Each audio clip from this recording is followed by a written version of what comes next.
goal with this activity is to strengthen the lower body and the back. This is a really good move to work the posterior or the back side of your body.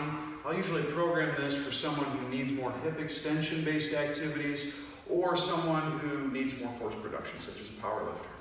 Sounds like someone you're working with, this move's for you. Here's what you're going to do. Get yourself set up where you got the bar on the ground with a couple wheels on the sides.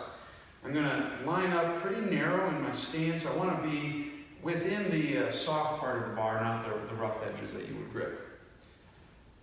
The bar is over the top of my foot and it's like in the middle. So if you took my foot and you cut it in half, the bar would be at the halfway point.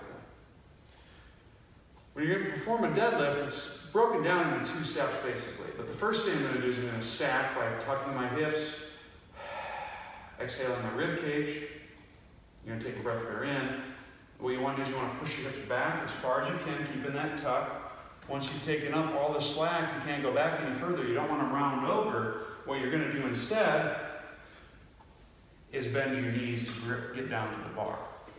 As you rise up, the action is simply the reverse of that. So I'm going to straighten my knees, push my hips forward, but making sure I keep a tuck at the top. I don't necessarily want to be arched like this or push too far into the bar, which is my tendency. But if I go full speed and you make it silky smooth, it's going to look like this. There's my tuck, fold in half, bend the knees, straighten the knees, hips forward.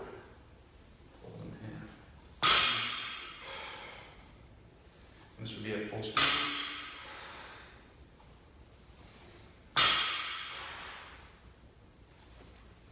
That's how it's done. Give it a shot.